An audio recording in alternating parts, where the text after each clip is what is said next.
What's up, world? Welcome to Cannabis Review TV, coming at you today with a pretty special upload. Sorry I haven't been on the internet in the last 2 days. My Mac Pro took a crap on me. Just stopped working completely, so I had to get the Hackintosh up and running before I could edit any more videos. Check this out, though.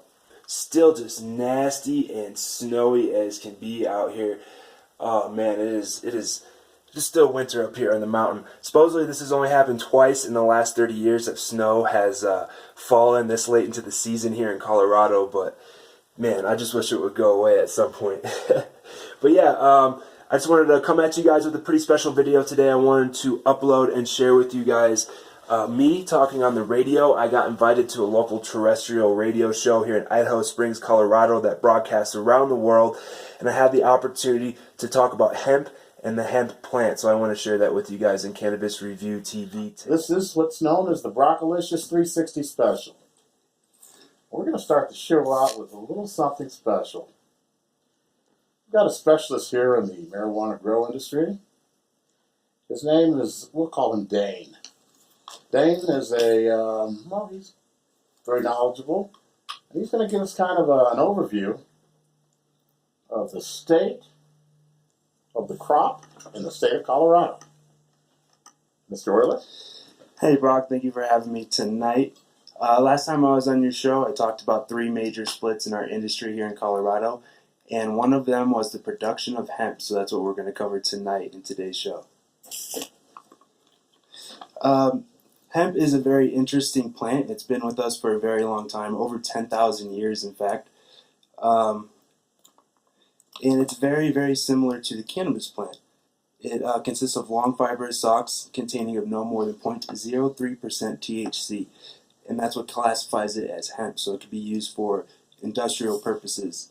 People grow hemp and they harvest the seeds as well as the stalk for a variety of different things, including fibers, textiles, fuels, seeds, essential oils, and so on.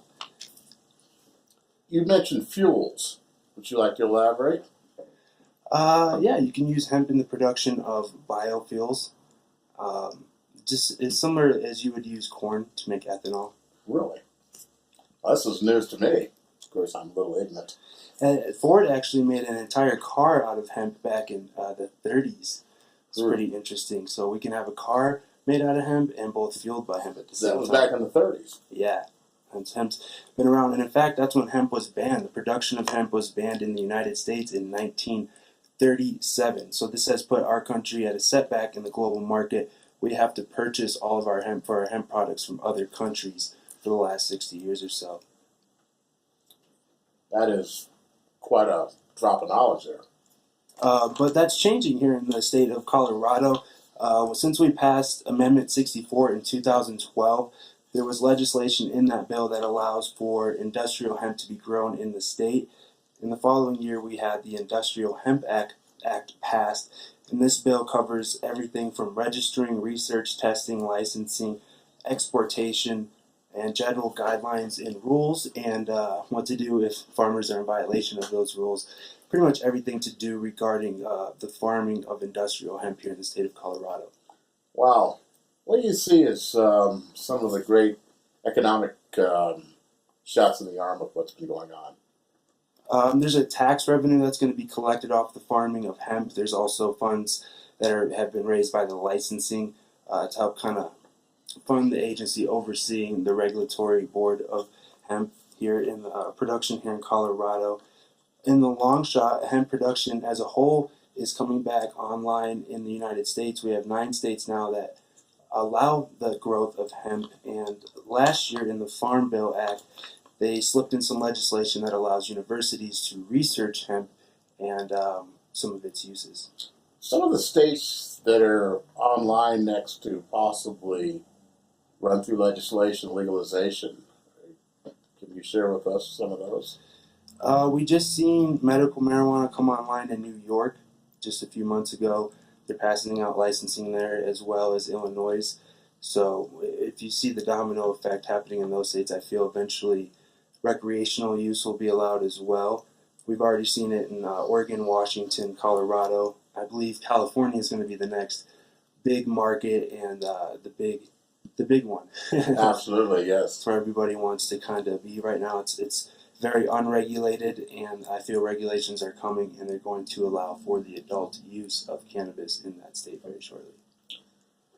Socially, has there been any major disruptions in that legalization of marijuana has caused our populace that consumes, such as more accidents, more crime? No, I think we've seen crime rates dropping in the state of Colorado. Personally, I had eyewitnesses. I ate breakfast with some cops in Georgetown today, and I had this thought when I was walking back to my car that they know who's selling cannabis in their town, and they know who's buying it, and they can monitor those transactions. They don't have to have to worry about it, and that frees them up and frees their resources up to focus on crime elsewhere in the community. And I think that's why we've seen the numbers drop.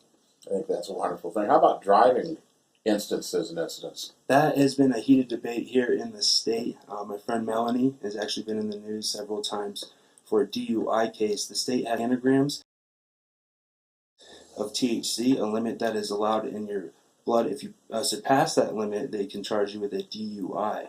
But that is being argued and challenged in court. People are saying sometimes, if I'm a medical marijuana patient, I may wake up with more than 5 nanograms, and I can function normally and perfectly at that level, so that level is relative to the individual being charged. And so those cases are being argued, and we're seeing the fallout from that.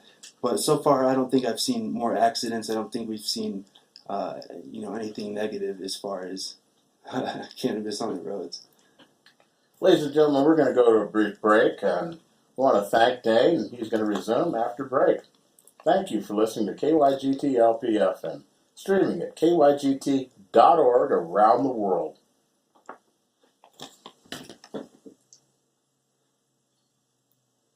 Good song. The Stepping Off? Damn right. Oh, dude, I get so nervous. Now, I saw choke you. As soon as I start. I'm like, I can't even talk. I saw you choking a little bit. As soon as you finished that one about the driving, I said, we're going to go to break. Yeah. Trying to get it together. Yes, indeed. I just wanted to wrap up today's episode and just leave you guys with the possibility of hemp.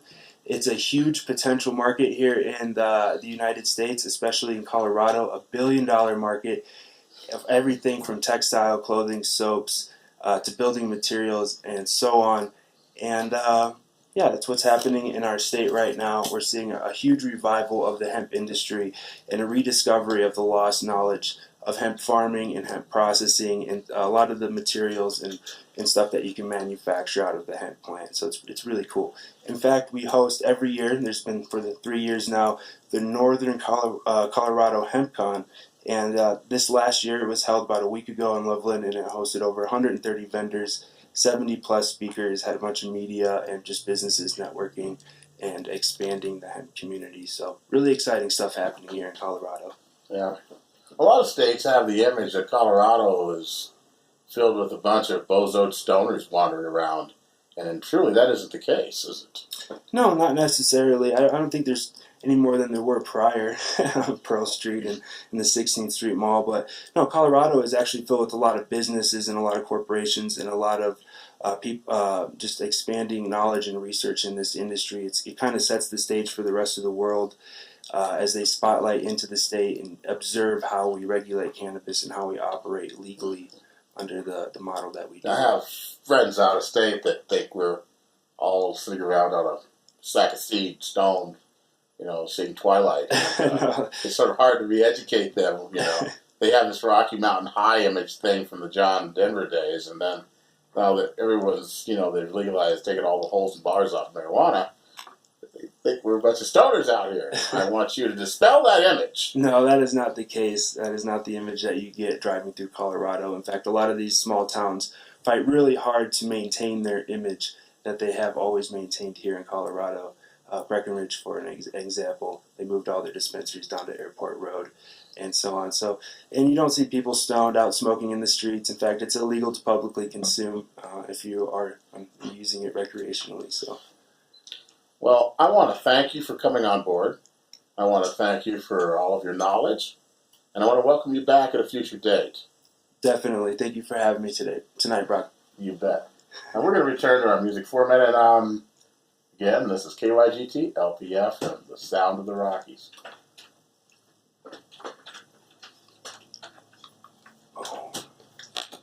It's here viewing on the internet. You know what the hell I He's was our doing. fabulous host here on the GOAT, professional, calm, rock solid voice of the GOAT. The voice of reason in the Rockies. The voice of the talking jabroni. Thank you very much for tuning in and listening to KYGT 103.9 and 102.7. We have 2 FM frequencies. And when is your show on the air? My show is on every other Thursday. I'll be back on the 31st from 6 in the evening until 12 midnight. The Brockalicious 360 special. 360 special minutes of music. 6 hours, ladies and gentlemen. Nice. And I've been doing this since 09. Nice. So, yeah, tune in again. Thank you. Awesome. And make sure you come. Try to get here once a month. Yeah, we're going to do this more often. Hopefully next time I'll be more you'll be prepared more full. and I won't be so nervous on the air. Well...